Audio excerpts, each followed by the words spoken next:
Hello again. We are going to talk about building a web app now that we've just gone through covering, what model view controller is and so forth and so on. Let's get into sort of the steps that we're going to actually follow. Our first step always is, and this is actually the first real step is, we've got to talk to the customer, figure all this stuff out, all of that sort of thing, figuring out what it is that we really should be building. What's the user interface going to look like? What does the customer really need? What's their real problem? Those are things that we're going to solve in MSCI 342, our Principles of Software Engineering course. Right now in MSCI 245, our databases and software design course, we're going to assume that somehow we know what it is that we're supposed to build. All right. How do we go about building this thing? That's what it is. And so first step is we're going to figure out what our entity relationship diagram or entity relationship design is. And we're going to then, from that, produce the schema that we believe that we need. This really is sort of, this is a bottom-up approach that we're going to use, and it works really well, in fact. So we want to understand what our data is and how we're going to be storing it. That's it, of course, again, in the context of we know what it is we want to build, the application looks like from the outside, how it's going to function, and that tells us and drives our decisions about how we're going to organize our data. Next, we have to worry about models. Okay, so this is the models of the MVC, the Model View Controller architecture. The models, most of them that we're going to deal with are extensions of our database. Okay, they are the means to which we access the data in the database. There can be other models which represent other aspects of the business logic, but by and large, most of what we're going to be doing in MSCI 245 are models that, they are our way to access the database. We might add some additional functionality to those models beyond what is just in the database, but we might not create any other models than something that relates to the database. When making models, there's actually several parts to this. We need to talk about migrations.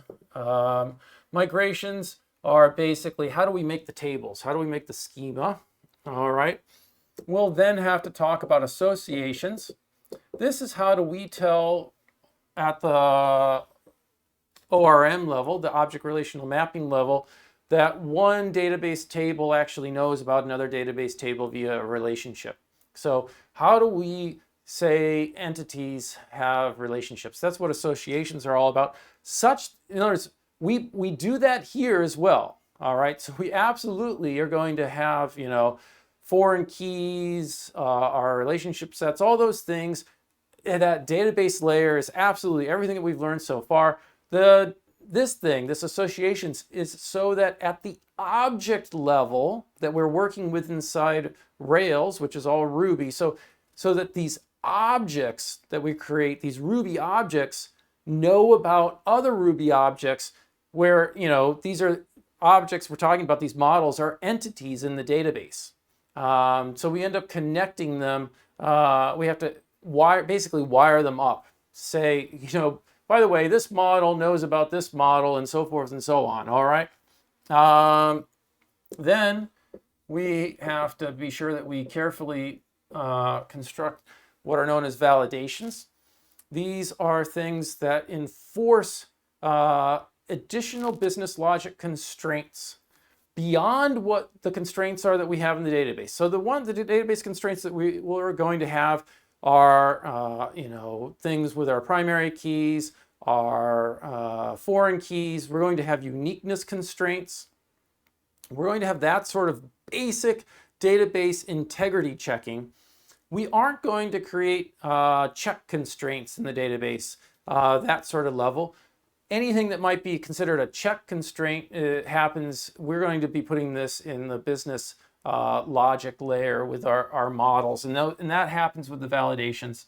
The validations make sure that we do not put data into our system that violates what our expectations are. Okay, and by the way, models can consist of, as I mentioned, not just the database stuff, but other business logic that we want to capture. Other objects which have no storage in the database. They're just there for computational purposes. All right, so we figure out the database, we figure out what this whole entire data business logic layer is. Then we move on. It's really great and it's super handy, as we looked at in homework 5, to create some development data. All right. One of the nice things about this is it forces us to load it up using our models. So unlike what we did in homework 5, where we make all these SQL inserts statements, here, when we do it, we'll actually use our models, we'll create objects, we'll save them into the database, and first of all, that's a good way for us to make sure our models are behaving as we expect. The next thing that's great about it is then we'll have some data for us to see in our system as we work. It's really hard to work without some data, so we get some data in there. Then we work on our routes. We haven't talked much about routing. Again, routing is how do we handle a request that comes from a user from their web browser? How do we translate that into what piece of code we're going to call? So a route is basically just, again, taking us from a user's request sent via their web browser by clicking on a link or submitting a form. And then the route says, you clicked that link. Okay, that means I'm going to call the following code in the controller. And so once we've got the routes figured out, let's figure out our controllers. Okay, so we could do the bottom, and then we're thinking, well, we got to connect the front end to the bottom. So this is really working on how do we handle and get going with the requests and get them down to process this data. Once we've got that all figured out, now it's time for us to put into place our views. And what are our views? Again, our views are our output. So a request is going to come in, it's going to get routed to a controller. The controller code is going to run. The controller is going to put together things with regard to the models. We'll in general have a model that we hand off then to a view to render the view. The view is, its job is basically to fetch stuff out of the model that's been prepared, maybe a couple loops or whatever, put it all nicely with some HTML and send it back to the user. All right, so sort of the bottom, the middle, and the top, so to speak, the user interface layer here. And this is the basic process that we're going to follow to put together our web apps. Next, I'm going to talk about models.